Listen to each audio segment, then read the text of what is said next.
A series of self-mobilizations you can do for the hip. I'm going to demonstrate using my uninvolved foot as the fixed point, but you can also use a heavy TheraBand in a door jamb or tied around an immovable object. So my left foot is going to be my fixating foot. I'm going to put my right hip through the TheraBand, get this up as far as I can proximally, and then extend my other leg to create the force. So the first one I'm going to do is just straight hip flexion with the inferior or posterior glide.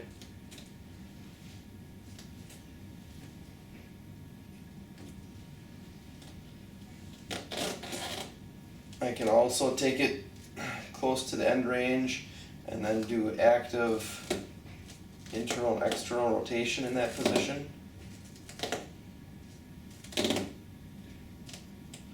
Another way to do that is in the side lying position. Again, I'm going to get that as proximal as I can.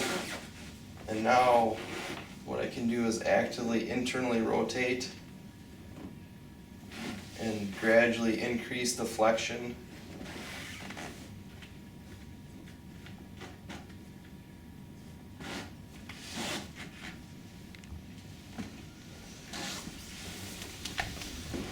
You can also work on abduction in this position, passively coming out into abduction.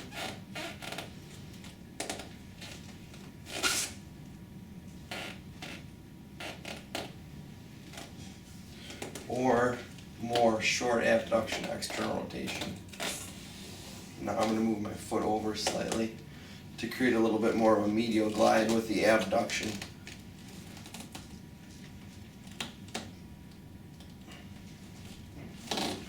Series of 4-point self-mobilizations that patients can do for posterior glide of the hip. So if my right side is my affected side, I'm going to get into a 4-point position. Knees just inside of the hip, so again I'm respecting the plane of the acetabulum and I'm going posterior lateral.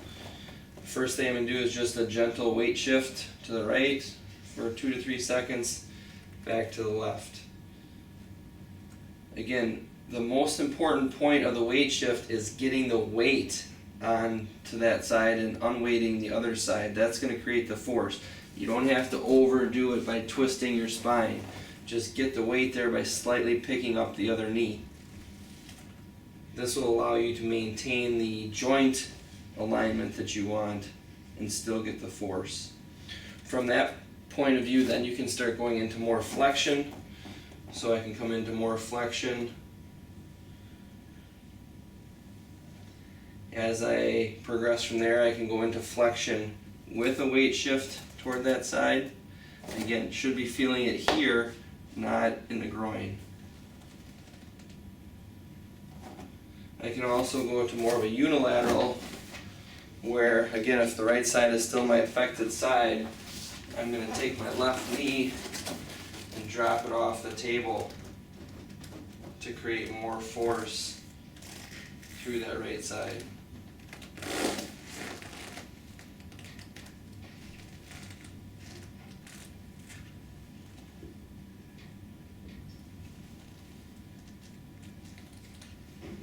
Trying to keep this elbow straight so that I'm not coming down with my trunk. This is a series of self-mobilizations where I have the heavy TheraBand anchored in a door pulling laterally. So this is a series of self-mobilization with lateral glide. First thing I'm going to do is just work on flexion. Again, most people are going to want to come with that concomitant external rotation. So instruct the patient to make sure that they're keeping a neutral position and not coming into flexion external rotation. You can also then, with this lateral glide, do your crossover stretch. Again, working into internal rotation. You can also go into active internal and external rotation at 90 or even above 90 if so desired.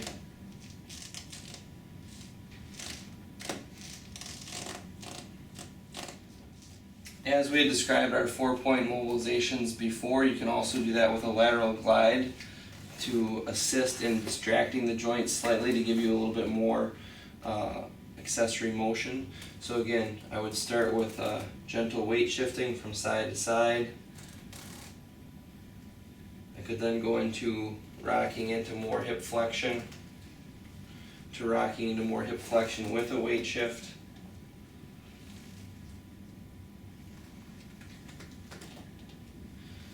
To going up and down on the other side. Again, ideally I would elevate this knee a little bit so that it gives me more range of motion. I can even take this into the pigeon stretch position. If I'm going for internal rotation, I would leave my foot down and I would kind of rock back and forth.